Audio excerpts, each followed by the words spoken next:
Right, everybody, I'm not sure of the date. I'm sorry to say, I just don't know. It's early April. It could be the 6th, it could be the 5th, it could be the 7th. Time doesn't mean things much anymore, but it is a Monday. And tomorrow, I think England play a return trip. I think it might be tomorrow or Thursday. England ladies are playing. Just to point out a few things. The world's going crazy because of Trump's tariffs that he's imposing all over the world, and people are retaliating. China's retaliating, putting up their tariffs. Everyone's panicking that everything's going to cost more. You know, tyres, car parts, MOTs, food, electric, water, BT. I'm just saying all this before I do my beautiful walk. I'm over at Dolebury Hill. Everything's just starting to come out. It's really pretty here. And I was going to go to Quantox, but I'm getting a bit fed up with the traffic jams. I'm thinking of a different way of bypassing that when I go up there. Probably this week I will go up there, but at the moment, today I've wanted to come over here anyway. And looks like a bit of a cave entrance there that I've not noticed before. Anyway, here we've got our lovely walk, everyone. So this is Sheila.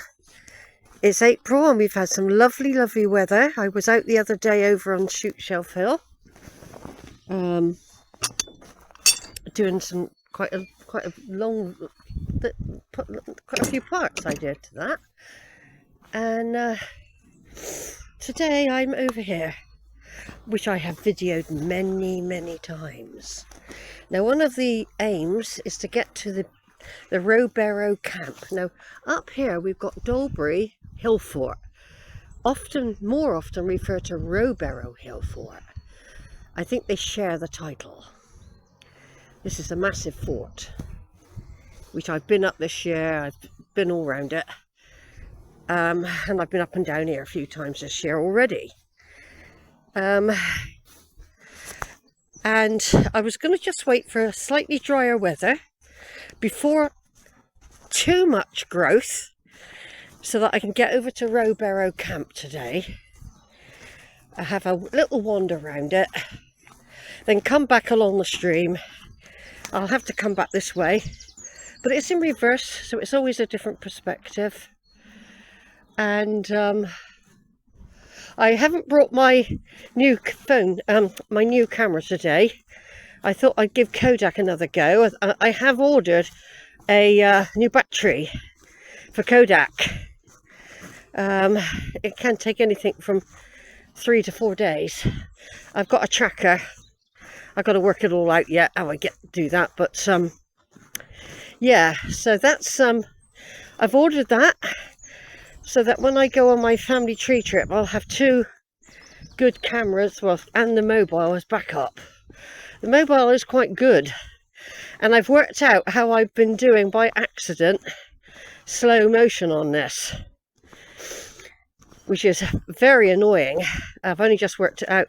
It seems to me, if you're in an area where you can't quite see your buttons, and I didn't know there was a slow motion button. I thought there might be, but I didn't know it was so close to the video button. So what I've been doing, I've accidentally pressed the video button with the slow motion. So I now know that I have to be very alert when I press. I could have done it now without realising, because I've only just reminded myself of the slow motion button. So I had some really good videos, all in slow motion, because that is what I've done. It's all a learning curve, everyone.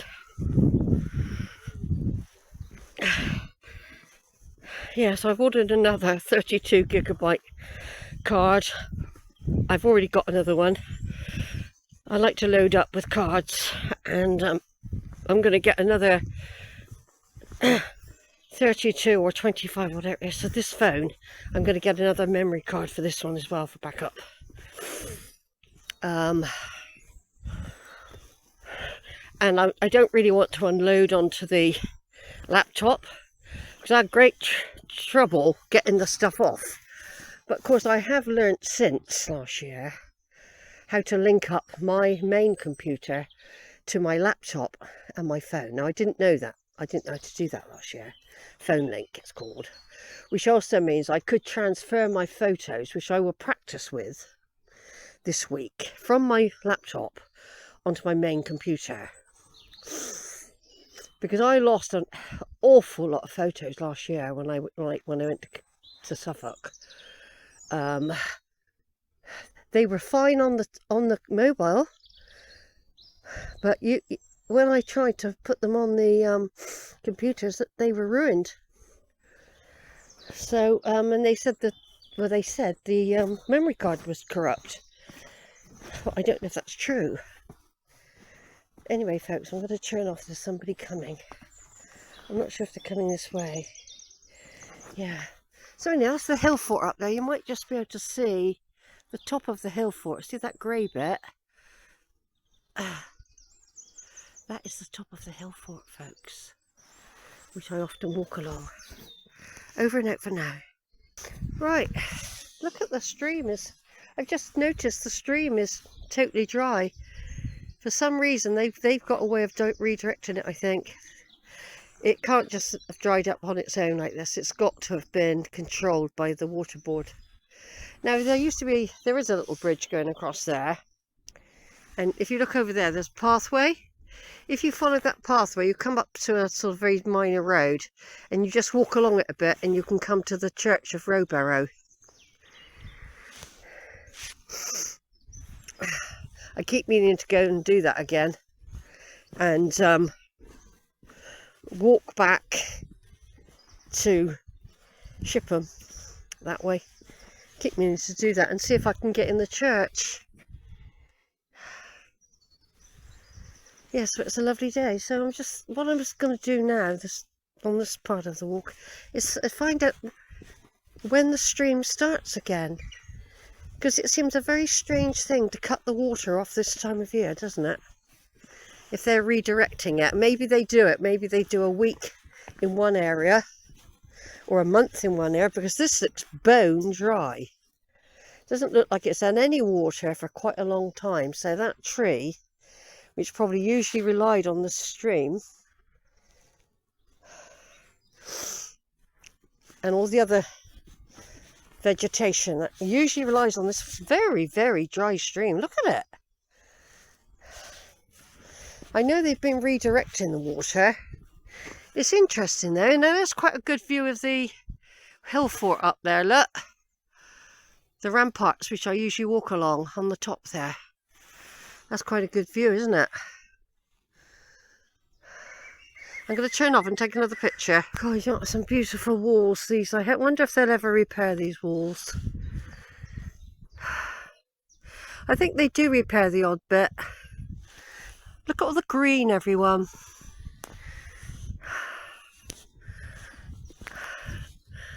I just love this place. Now it's school holidays, by the way. It's Easter holidays. The kids are packed up from school already. It's Easter weekend next week. Now, because it's still cold in the evenings, I'm hanging on a bit before I go anywhere. You know, it's not always brilliant in the tent when it's cold. I've been cold in July before now in a tent. Have you? Yeah. And a double-skinned one. And I didn't get the mat, you know, if you're supporting your back. I didn't get that sorted properly over the last year or so. Really messed up. You haven't missed a turning, have you, Shill? No, I don't think so. Oh look, a stream appearing.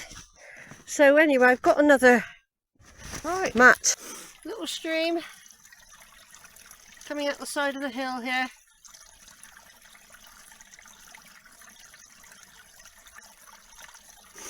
Looks really nice and clear and clean. I don't know if it is. going down to join up. It's just it looks quite fast, but it dries up somewhere, it goes somewhere. Lots of ash dieback around here, lots and lots of it. Mistletoe in one big tall ash, look. Yeah, they're not in bud, any of these. These are all dead by the look of it. They could fall any time, you know. They're probably brittle dry. Anyway, we're on our way to Happy Valley in a minute, after we've gone up round here. Nice big Christmas trees. Here, look. And loads of ash dieback. Loads of it. I think they're going to cut it all down. That's what it sounds like. They've got big signs up, but I haven't seen any workmen yet. They're just warning you that they are about.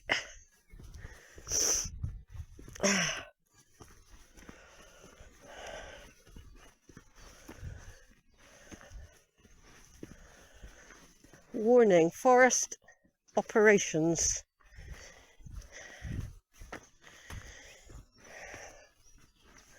Well, what we'll do, we'll have a look up Happy Valley and we'll see if there are any workmen up there. If not, we can have to do a detour. There's a lot of water coming down here. There's water coming from somewhere. There's not. There's a little bit in the stream there. The pine trees. Further over, you've got that copse on top of Rowberrow Hill Fort, or Dolebury Hill Fort. You've got the trees up the top there.